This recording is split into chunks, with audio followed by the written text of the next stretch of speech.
In this video, we're going to be talking about the S15, how it's been performing since it was rebuilt early last year, and what I've got in store for this car over the next couple of months. So, stay tuned.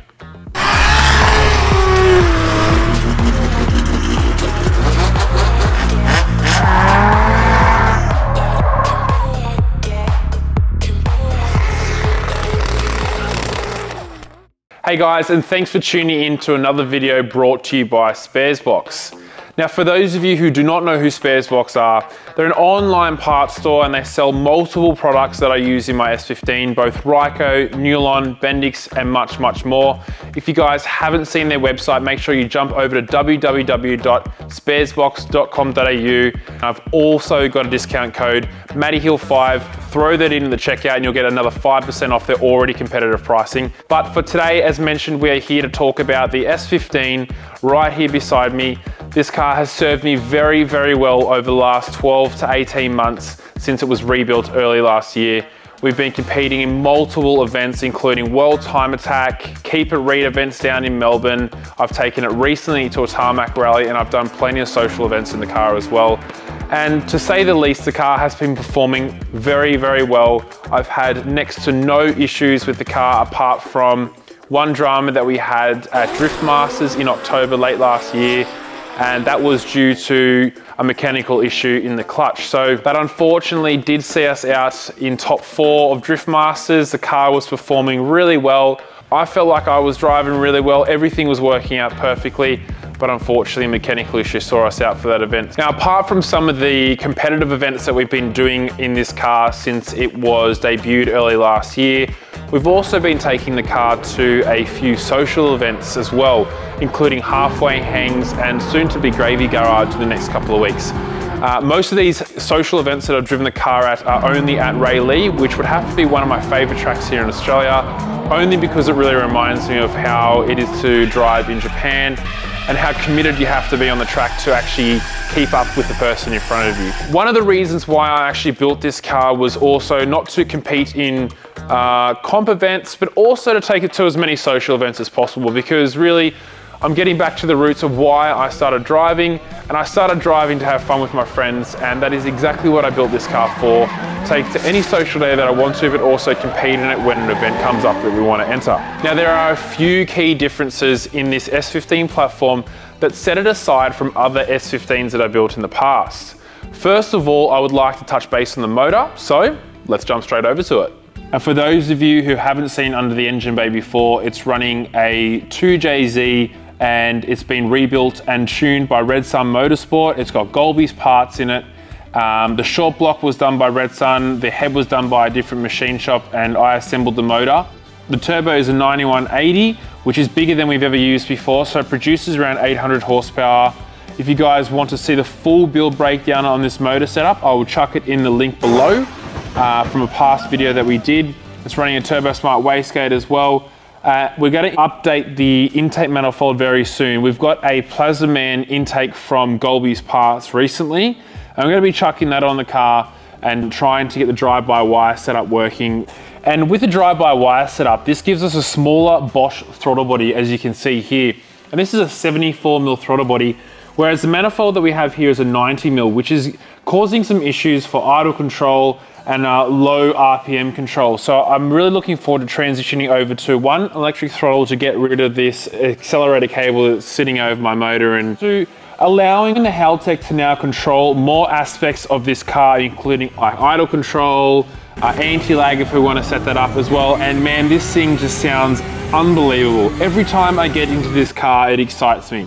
I cannot fault it. It drives well. It's got heaps of power, heaps of response, especially for a 9180.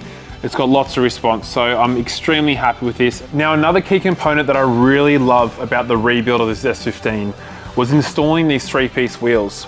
I brought these sensors home with me from Japan when I was over there during lockdown in 2020, and I knew that I really wanted to throw a 3-piece wheel set on a car, and it had been a long time coming, and it was really a big part of the look that I had for this vehicle. Ended up putting an 18x11 on the rear and an 18x9.5 on the front. Now, one of the complications about having these wheels on the car is the fact that at low pressure, the tire will have a tendency to come off the bead And that also was my first experience at Drift Masters in October 2022.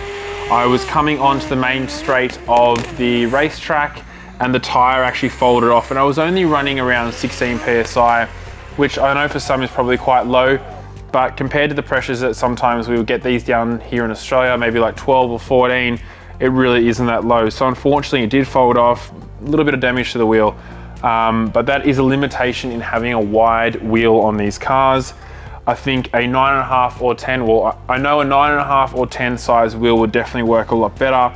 But the overall look of the car is really what I wanted to achieve with this car, and that was have, you know, that real low Japanese look to it with a wide wheel, lots of dish. But look, in the near future, I'm looking to transition to a monoblock wheel, a one piece. So if you guys have any thoughts or feedback on that, drop it in the comments below. I'm currently looking at maybe WEDs or a work wheel, not too sure. Something for the near future anyway to think about. I've got some Enkies here to get me by, but definitely want to change the look and make it look more Japanese styled with like a better wheel on it. So getting rid of these wheels is something I'm definitely not going to do. I will keep them for social events and maybe some pro comps depending on where I'm competing, but it's something that I will have to look at probably revising in the near future and chucking on a new set of wheels. But apart from that, there's another key factor of this rebuild that I really, really love, and that's sitting right there next to me, and that is the rear mount radiator setup. Now, as mentioned, another thing that is a really great part of this build that I love is the rear mount radiator setup. And this is the first time I've put a rear mount radiator setup in an S15 or any car for that matter. So it was a very exciting part of the project to finally look at some builds in Japan and a few other things and chuck this together and make a difference in the car for the first time. Now, the key aspects of this rear mount radiator setup, and I'm not going to jump into major details because we've done a cooling system breakdown on this vehicle. You can have a look in the link above. However, I have noticed that it isn't running as efficient as possible. You can see the airflow should be coming over the top of the roof and down into this area here. This might be impeding the airflow a little bit. However, there is a fair restriction in the amount of space I have traveling into the radiator here. So I think the fans are doing most of the work without it naturally letting the air come over the top of the vehicle and going through the radiator. So what I'm gonna do is I'm gonna try and cut the firewall out here, and I'm gonna try and push this fuel tank as far forward as possible. And here's the thing, it'll give us so much extra space in our room to do activities. So it gives me more room here to mount this in a better position and give it more angle so I can allow the flow of air to come over the roof and straight under the boot more naturally without the fans having to do all the work. So when I do that, we're gonna raise this radiator up just slightly, and hopefully that will fix the cooling issues I had experienced at the tarmac rally that I did recently. And the only reason why this has come up is because a lot of the drift events that we do, you're only driving for around 30 seconds to a minute on track, whereas the tarmac rally that I was doing, you know, we were on track for a couple of minutes there, and by the end of the stage, the car was hitting about 110 to 115 degrees temperature. And with the speed that I was carrying down the drag strip for the tarmac rally that we were doing, it definitely shouldn't have been getting that high. So I did notice there is a small issue there. Whilst I love having this set up here, I'm going to spend more time on R&Ding this and improving it and just making it a better overall setup for the car so the car can cool down more naturally. Another favorite part about this brand new build that I haven't had in any other car before is the PDM control unit and also a large display dash. And that's really helpful, especially when you're competing or you're racing, to see everything that's happening on screen and also have everything controlled in a very simple format here as well, which is also very reliable. It removes all the fuses out of your car and it has everything just by the push of a button, from starting and stopping to turning your fans on. It makes it very, very simple. And that's a really, really favorite aspect of the interior especially, and the control and functioning of the car that I haven't had in previous builds. Now, with the display dash, you can actually do so many things with this. You've got tire pressure control, checking, obviously different screens. If you want to put NOS in there as well, you can see that here below. You've got battery oil, traction control, everything is inbuilt into the system. And that's something that we may look to add to the car a little bit later. Now, whilst I'm in the interior, there's actually one part of this car that we're going to upgrade very soon. And that's the gearbox setup. We're going to go over to a 5-speed TTI sequential transmission. And reason for that is I think it would be more universal for events like tarmac rallies and hill climbs, because I did notice, even though this engine and this turbo setup is fairly responsive, it would perform better with a 5-speed gearbox rather than a 4-speed Jericho that the car currently has. You know, the one that goes weep, beep, beep? You guys know what I'm talking about. We could put NOS in the car, but that's something that I really want to try and avoid. The car runs perfectly without it, and I don't think it's really that necessary, even though a lot of people are going down that route these days. However, going to a 5-speed TTI sequential, I really want to see how the car performs with that gearbox, and maybe we'll change the transmission tunnel up and clean the interior up a little bit, because the transmission tunnel is quite large with this gearbox in there, and having a small TTI gearbox in the car will make it a lot smaller and easier to access. And maybe if I do break a clutch of Drift Masters, it'll make it just a little bit easier to pull the gearbox out. So that's one of the things that we have in store for the S15 over the next couple of months. Now, there are two more things in the interior that I'm going to mention as well that I'm looking to change very, very soon. That's the pedal box setup that I have in the car. I've currently got a GK Tech master cylinder bolted onto the firewall. I'm looking to upgrade that to a dual pedal wheelwood setup, as well as replacing this steering shaft here. This is actually the internal part of an S15 steering shaft that I removed from its casing. I made a ball joint mount here that will mount it to the roll cage.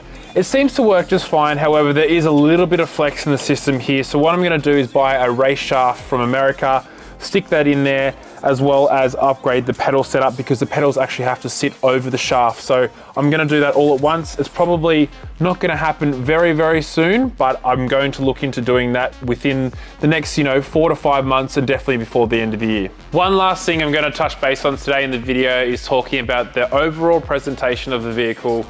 That meaning the color, the body kit. I'm looking to really spice things up over the next couple of months. I do love the black. Gourmet Bodyworks did a great job at painting the car. He's done heaps of repairs to the body kit panel, so I really don't want to change that. However, I have a new vision for the S15, and I really want to make this thing look a bit different to what I've had in the past. Excellent. Excellent. Excellent. I've been running Origin for quite some time now, and I am looking to change this up and brighten the car up a little bit. It's been a big change having a darker color car over, the last 7 or 8 years, 9 years that I've had brighter wraps on it, silver, yellow, purple. So it was really cool to have something dark and also matching the Bad Company Drift Team boys. But I am looking to spice things up a little bit, change the body kit, maybe go to another Japanese brand, and maybe go back to, a brighter color. Interested to hear what you guys think about changing this thing up. I've had people tell me to leave it black. I've had people tell me to go bright again. Not sure really what to do at the moment. So things are up in the air. I haven't really made my mind up, so maybe you guys can definitely help me do that. But for now, guys, that is the end of the S15 update video. I hope you guys really enjoyed hearing about what's been going on with this car over the last 15, 16 months, as well as what's to come. And there's lots of stuff to do to this car with the gearbox, a drive-by-wire. There's a lot of work to do. So I hope you guys really enjoyed it. If you haven't already subscribed to the channel, hit the subscribe button below, like this video. I've got more content coming up, so stay up to date. Thank you very much for tuning in, and I will see you very, very soon.